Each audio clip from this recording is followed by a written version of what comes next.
नमस्कार दोस्तों, साहित्य ज्ञान क्लासेस में हार्दिक स्वागत है आपका।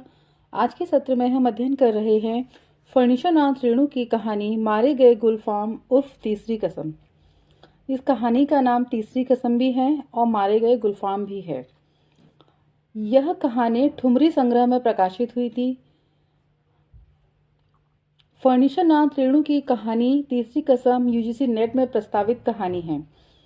फर्नीचरनाथ रेणु हिंदी साहित्य में 60 के दशक के नए कहानीकारों में प्रमुख स्थान है।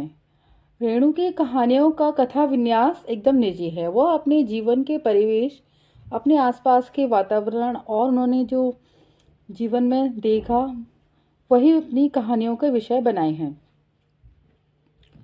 उनका कथा क्षेत्र मुख्य रूप से स्वतंत्रोत्तर भारत का ग्रामीण क्षेत्र है, यानी स्वतंत्रता के समय उसके पश्चात जो भारत का ग्रामीण अंचल है, ग्रामीण क्षेत्र है, वह उनकी कहानियों के मूल विषय रहे हैं। उनके कथा साहित्य का उद्देश्य ग्रामीण जीवन की विषमता के साथ साथ वहाँ के जीवन में व्याप्त सरसता, सहजता और मानवीय संवेदनाओं को उभारना रहा है कि ग्रामीण जीवन में व्यक्ति कितना एक दूसरे के साथ जुड़ा हुआ होता है, कितने सहज व्यक्ति होते हैं वहाँ के, और मानवीय संवेदना यानी जो फीलिंग्स हैं उनमें एक दूसरे के प्रति जुड़ाव होता है। तो उनकी कहानियों के मुख्य विषय वही रहे हैं। फर्नीचरनाथ रेणु का जन्म 4 मार्च 1921 ईस्वी को बिहार के पूर्णिया जिले में हुआ। निधन इनका 11 अप्रैल 1970 ईस्वी को पटना में हुआ। संक्षिप्त में जीवन परिचय। इनके प्रमुख कहानी संग्रह हैं ठुमरी, अग्निखोर, आदिम रात्रि की महक, एक श्रावणी दोपहरी की धूप, अच्छे आदमी। ये इनके प्रमुख कहानी संग्रह हैं। जो कहानी ये प्रकाशित हुई है मारे गए गुलफाम उर्फ तीसरी कसम,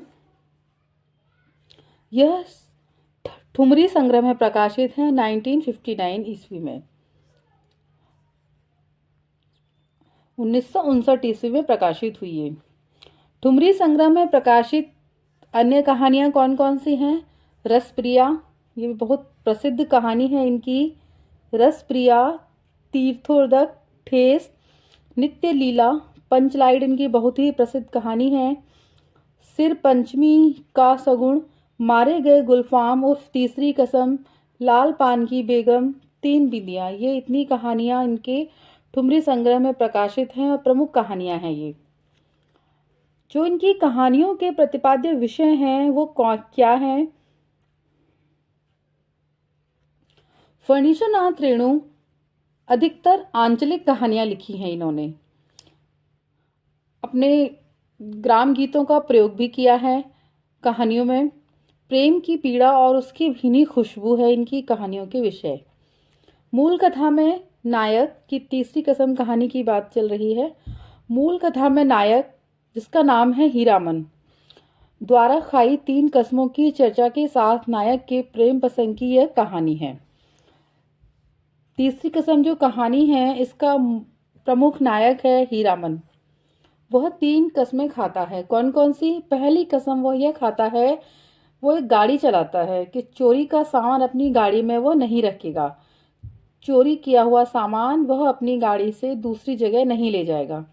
दूसरी कसम वह कहता है कि बांस की लदनी नहीं करेगा, अपनी गाड़ी में बांस जो है उनको नहीं लादेगा। और तीसरी कसम नाटक वाली कंपनी वाली, एक नाटक होता है वहां पर उसकी कंपनी को अपनी गाड़ी में नहीं बैठाएगा। तो वह इस तरह की 3 कस्में खाता है। यही कहानी को आगे बढ़ाते हैं। हीरामन और हीराबाई के बैलगाड़ी सफर के माध्यम से लोक संस्कृति, पुराने समय की कहानी है। भारत स्वतंत्र भी नहीं हुआ था, उससे पहले उन्होंने जो अपने परिवेश को देखा वहाँ का, वही उन्होंने अपनी कहानी में व्यक्त किया है। माध्यम से लोक संस्कृति, उसमें निहित रस, मर्यादित निश्चल प्रेम को व्यक्त करने वाली एक कहानी है। प्रेम भी है पर वो भी मर्यादा के अंदर। प्रमुख पात्र हैं कहानी के हीरामन, जो खादी देहाती पात्र है? उम्र है उसकी 40 साल। वह 40 वर्ष का हट्टा कट्टा काला कलूटा देहाती नौजवान, जिसे अपनी गाड़ी और बैलों के सिवाय दुनिया के किसी अन्य काम में दिलचस्पी नहीं है। 3 काम न करने की वह कस्में खाता है। हीराबाई। हीराबाई कौन है इसमें? एक कंपनी की औरत है हीराबाई, इस कहानी की प्रमुख पात्र है। कंपनी की औरत है, मेलों में नौटंकी में अभिनय एवं नृत्य का काम हीरामन को अपना उस्ताद मानती है। वह मेलों में नौटंकी में नृत्य का काम करती है। गौण पात्र हैं लाल मोहर, धुन्नीराम, पलटदास, तीनों ही गाड़ीवान हैं ये। लहसनवा लाल मोहर का नौकर गाड़ीवान है, ये भी गाड़ियाँ चलाते हैं। नेपाली दरबान, मुनीम, दरोगा, काले कोट वाला व्यक्ति वकील होगा ये। तो इस कहानी में जो गौण पात्र हैं वो कथा को विस्तार देने में सहयोग करते हैं। कहानी में प्रयुक्त स्थान है विराटनगर, फारबिसगंज, खरहेरिया शहर, चंपानगर, भगदड़, सिंधिया गांव, कानपुर, हीराबाई का घर, तेगछिया, महावीर स्वामी, छत्तापुर 25, मदनपुर, बिशनपुर, हरिपुर, नननपुर, मीना बाजार, बनेली मेला, दो नौटंकी कंपनी, रोती कंपनी, मथुरा मोहन कंपनी। ये सारी कंपनियां हैं जो स्थानों में कहानी में जिन स्थानों का प्रयोग हुआ है। विशेष क्या है इस कहानी में? फणीश्वरनाथ रेणु ने नई कहानी के दौर में प्रेमचंद्र के गांव और उसमें बसी दुनिया को अपनी कहानियों में जिंदा रखा है। जो प्रेमचंद्र का एक गांव था उसमें दुनिया है, वहाँ का परिवेश है, उसको अपनी कहानियों में उन्होंने जिंदा रखा है। समाज के सामान्य पात्रों को अपनी कहानी का नायक या मुख्य किरदार बनाया है। जो समाज के सामान्य पात्र हैं, उदाहरण गाड़ीवान, काला कलूटा, हीरामन। जो व्यक्ति गाड़ी चलाता है एक, उसका वर्णन कहानीकार ने कहानी में प्रमुख पात्र के रूप में किया है। कहानी में 3 काम न करने की वह कस्में खाता है। पहला है चोरी का सामान, दूसरा है बांस की लदनी और तीसरा है कंपनी की औरत को वो गाड़ी में नहीं बिठाएगा। हीरामन का सहज और सरल व्यक्तित्व है, मसलन भाई के प्रति सम्मान और भौजाई से वह डरता है। रेणु ने लोक जीवन की समृद्धि को दिखाया है। फणीश्वरनाथ रेणु ने उसमें त्याग, गीत और परिवेश को सुंदर ढंग से उन्होंने सजाया है। हीरामन का संसार लगा और देखा से बना है, हीराबाई का संसार परखा है। कहानी में एक जगह जगन्नाथ धाम का उल्लेख है। इस कहानी पर तीसरी कसम फिल्म भी बनी है। इस कहानी पर एक फिल्म भी बनी है जिसके संवाद लेखन का कार्य स्वयं रेणु ने किया है। कहानी की मूल संवेदना प्रेम है। यह अधूरी प्रेम कहानी बनकर रह जाती है। तत्कालीन समय में मनोरंजन के साधन नौटंकी का वास्तविक चित्रण हुआ है। पुराने समय में इतने सारे साधन नहीं थे मनोरंजन के, तो गांव-गांव और कस्बों में एक नौटंकी हुआ करती थी जिसका वर्णन उन्होंने किया है और उसका वास्तविक चित्र खींचा है कहानी के माध्यम से। कहानी की समीक्षा का अध्ययन करेंगे हम कि कहानी में क्या है। तीसरी कसम फणीश्वरनाथ रेणु की बहुचर्चित कहानी है। इस कहानी की मूल संवेदना प्रेम है। हीरामन तथा हीराबाई के मध्य बैलगाड़ी के कुछ घंटों के सफर में एक आत्मीय संबंध स्थापित हो जाता है। वह कसम खाता है कि मैं नौटंकी वालों को औरत को अपनी गाड़ी में नहीं बिठाऊंगा, पर वह हीराबाई को अपनी गाड़ी में बिठा लेता है और दोनों के मध्य एक प्रेम पनप जाता है धीरे धीरे। यह आत्मीय संबंध प्रेम का था, लेकिन कहानी में कहीं भी इस प्रेम को स्वीकारोक्ति नहीं मिलती है, न स्वयं से, न प्रेमी से और न अन्य किसी पात्र से। आत्मीय संबंध स्थापित हो गया है, पर कहानी में कहीं भी प्रेम को स्वीकार नहीं किया गया है। इस कहानी में हीरामन और हीराबाई के प्रेम कथित नहीं है, अपितु व्यंजित हुआ है।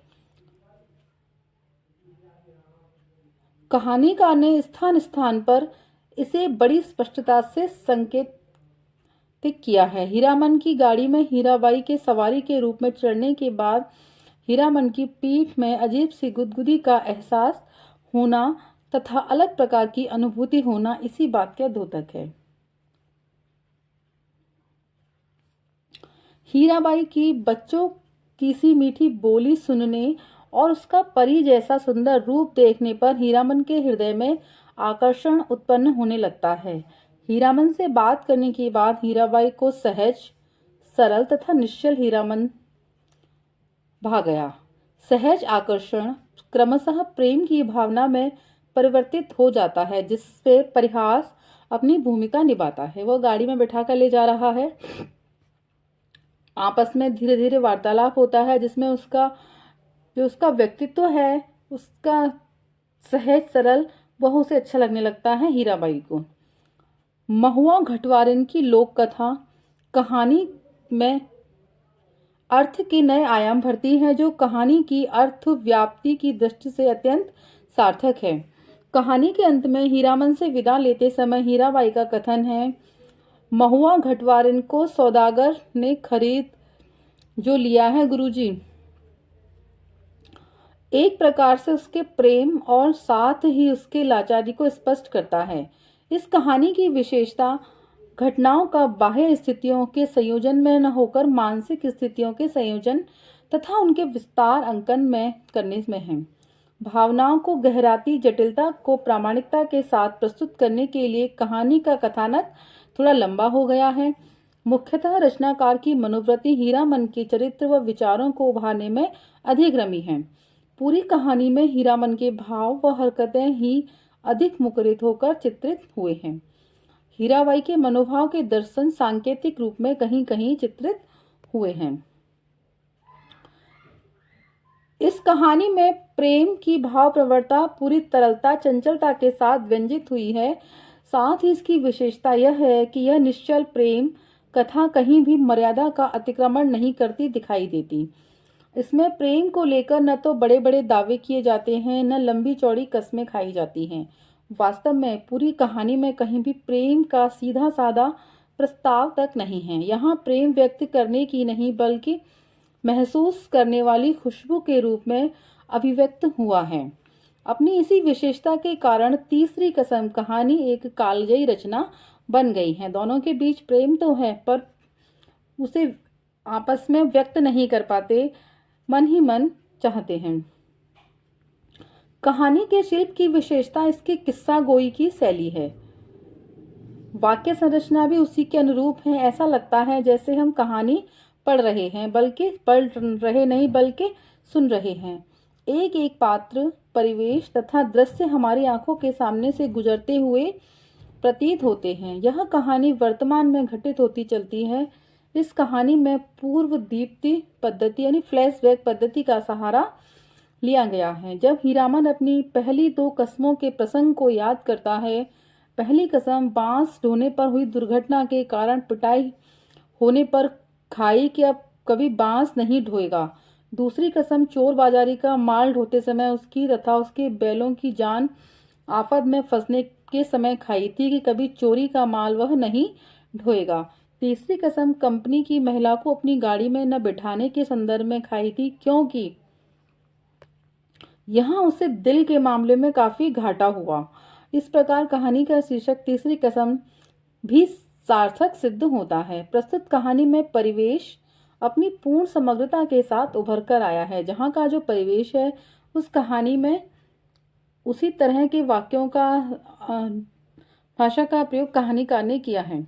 उस अंचल के लोग, उनकी बोली, खान पान, वहाँ का गीत संगीत, मेला, नौटंकी, अंधविश्वास, कुरीतियां सब मिलकर अंचल विशेष को जीवंत कर देते हैं। जिस स्थान, काल व समय को रचनाकार ने चित्रित करने का प्रयास किया है, वह स्थानीय रंग के कारण कहानी में उभर कर आया है। कहानी में हीरामन और हीराबाई जैसे मुख्य पात्रों के अतिरिक्त जो भी पात्र आए हैं, वे अपनी पहचान बनाए बिना नहीं रह पाए। पात्रों के जो संवाद हैं, वह स्वगत कथनों के माध्यम से ही हम उनसे परिचित होते चलते हैं। इस प्रकार कह सकते हैं कि तीसरी कसम कहानी फणीश्वरनाथ रेणु की एक कालजयी रचना है। यह कहानी 5 दशक बाद भी पाठकों को उतना ही प्रभावित करती हैं जितना कि अपने रचना काल में यह करती थी।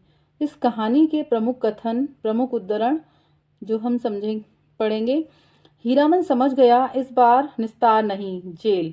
हीरा चोरी का सामान लादा था, जब उसे पुलिस ने पकड़ लिया और उसे जेल का डर सताने लगा। हीरामन को जेल का डर नहीं, लेकिन उसके बैल न जाने कितने दिनों तक बिना चारा पानी के सरकारी फाटक में पड़े रहेंगे, भूखे प्यासे, फिर नीलाम हो जाएंगे। उसे अपने बैलों की चिंता थी।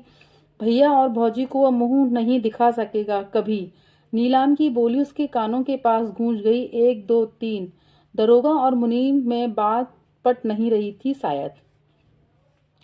चोरी का सामान लाद रहा था, पुलिस ने उसे पकड़ लिया और उसको अपनी चिंता नहीं थी, उसको अपने बैलों की चिंता थी। अगर मैं जेल में चला गया तो मेरे बैलों का क्या होगा, कौन इनका देखभाल करेगा। 2 कस्में खाई हैं उसने, एक चोर बाजारी का माल नहीं लादेंगे, दूसरी बांस लदी हुई गाड़ी।